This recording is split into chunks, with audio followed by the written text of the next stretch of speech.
Donc pour créer un organigramme, on l'a vu avec, les smart arts, c'est possible de faire un organigramme avec des smart arts, d'autant plus si on maîtrise les puces, on va pouvoir faire assez rapidement un organigramme. Après, si on veut être un peu plus précis, faire des formes, un peu plus complexes, bah, on va quand même être assez rapidement limité et c'est la raison pour laquelle, ça peut être pas mal de les faire avec des formes et des connecteurs. C'est plus simple à faire sur Excel, ce qui n'empêche pas qu'on pourra coller après sur Word, hein, mais je vous montre le principe. Je vais aller dans Insertion et je vais m'intéresser aux illustrations, en particulier donc aux formes. Je vais prendre une forme très classique, un petit rectangle comme ça. Alors, je peux prendre un petit rectangle avec les bords arrondis éventuellement. Voilà un petit rectangle tout bête, hein.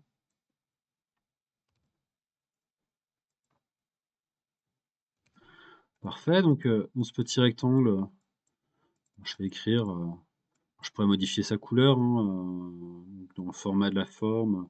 Je pourrais lui donner une couleur un petit peu différente, des contours, des effets, bon bref. Je vais rester assez simple, je vais le mettre en noir d'ailleurs, heu et je vais centrer mes éléments, centrer mon texte. Voilà, alors je vais reprendre un petit peu le même exemple, je vais avoir un PDG monde. Ici d'ailleurs le petit rond jaune, hein, c'est pour déformer la forme, donc si je veux avoir des trucs un peu plus arrondis, c'est possible. Hop, des bords un peu plus arrondis, pardon. Hop, j'ai mon premier rectangle qui vient d'être fait. Ça va, vous avez réussi à faire le rectangle? Au lieu de recopier un deuxième rectangle, essayer de trouver la bonne couleur, la bonne police, etc., je vais pas m'embêter. Je vais prendre le premier, CTRL-C, CTRL-V, je vais me le coller deux, trois fois comme ça. Hop, et je vais déplacer mes différents PDG un petit peu aux quatre coins de ma feuille, là, comme ça ira très bien. Je vais avoir un PDG Europe, toujours pareil, un PDG Amérique, et un PDG Océanie. Si je suis assez perfectionniste et que je me rappelle du chapitre donc sur l'alignement des objets, bah, je peux sélectionner pourquoi pas mes trois objets, donc en maintenant la touche CTRL appuyée. Est-ce qu'on a un volet de sélection d'ailleurs sur Excel? J'imagine que oui. Volet de sélection, oui. Donc on peut vraiment, comme dans Excel, choisir les objets qui nous intéressent ou les masquer d'ailleurs avec l'œil. Si je sélectionne mes trois objets dans le format de la forme, je peux, pourquoi pas, les aligner, donc les aligner au milieu comme ça. Hop! Et je peux, pourquoi pas, aussi les faire une distribution horizontale. Là, il y aura le même espacement entre chacun des éléments.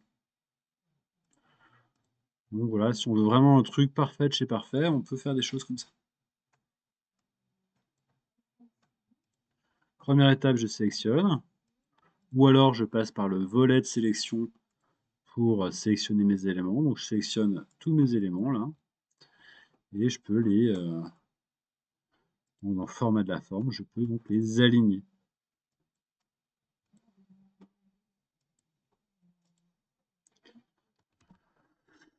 Ok, donc j'ai mes différents directeurs. Alors pourquoi pas, hein, je pourrais rajouter des directeurs par pays là, et ainsi de suite. Directeur France, directeur Slovaquie. Pourquoi pas. C'est trop petit, il faut que j'agrandisse un petit peu. Voilà, très bien.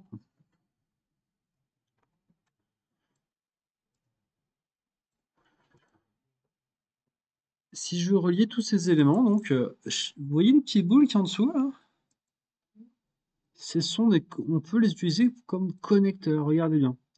Je vais dans Insertion illustration, regardez bien. Je vais prendre par exemple une petite flèche ici. Je vais aller vers le petit rond là. Vous voyez, il se met en grisé là.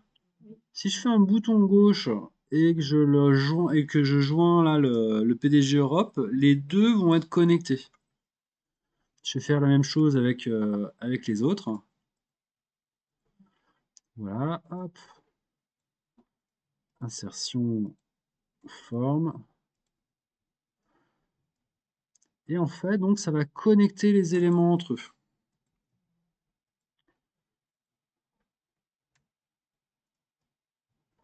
La conséquence directe de tout ça, c'est que si je déplace, si je déplace une forme, regardez par exemple là, le PDG Europe, j'ai envie de le déplacer un petit peu. Regardez ce qui va se passer. Hop, les éléments restent reliés entre eux. Donc voilà comment on peut faire un organigramme très souplement, de manière très souple, avec ces petits outils là d'insertion de formes dans Excel. Donc on peut modifier également voilà, l'épaisseur du contour de la flèche, hein. Si on veut un truc un peu plus gros, voilà, on peut faire des choses un peu plus épais, et cetera, et cetera. Si on n'est pas content d'une flèche, on clique sur la flèche, on appuie sur la touche Supr du clavier et voilà, notre flèche est supprimée.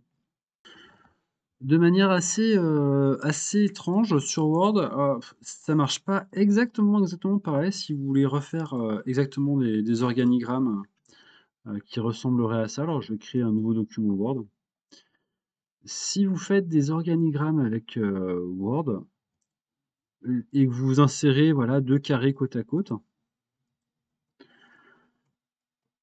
bah, vous serez assez dépourvu quand vous voudrez les connecter ces 2 carrés parce qu'en fait, on n'arrive pas à saisir, véritablement, ouais, on n'arrive pas à connecter les éléments entre eux. Alors j'ai cherché pendant un petit moment, à vrai dire, et j'ai trouvé au bout d'un moment la solution. En fait, il faut créer au préalable, alors c'est assez sioux, il faut créer au préalable une zone de dessin. Il faut créer ce qu'on appelle une zone de dessin, donc c'est tout en bas des formes. Il faut d'abord créer une zone de dessin et à l'intérieur de cette zone de dessin, on va mettre des formes, donc voilà, par exemple des rectangles comme on a fait précédemment, CTRL-C, CTRL-V. Et là, à l'intérieur de cette zone de dessin, on pourra donc connecter ces formes.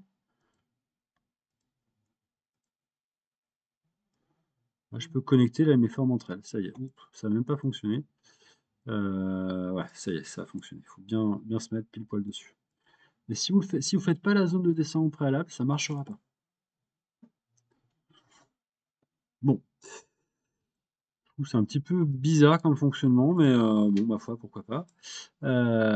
On peut aussi alternativement, hein, ce qu'on peut faire, c'est faire d'abord son organigramme sur Excel, donc l'organigramme qu'on a fait précédent, et on peut totalement le coller sur Word. Donc je vais activer mon volet de sélection, je vais sélectionner tous mes éléments avec la touche CTRL. Je vais les oups, je me suis planté quelque part, voilà, ça y est. Je vais les grouper donc en cliquant donc dans format de la forme et grouper. Là, ça ne fait plus qu'un seul élément. Oups, si je sélectionne le groupe, évidemment. Ça fait un seul gros élément. CTRL-C, je copie. Si je retourne sur Word, je peux totalement... Alors, je vais supprimer un ancien truc que j'ai fait là. Je peux totalement faire un CTRL-V. Ça marchera parfaitement. Donc, à la limite, plutôt que de s'embêter avec cette zone de dessin, etc., rien ne vous interdit de faire votre organigramme soit sur Excel, soit sur PowerPoint, soit sur ce que vous voulez, et de le copier-coller donc, dans votre logiciel Word.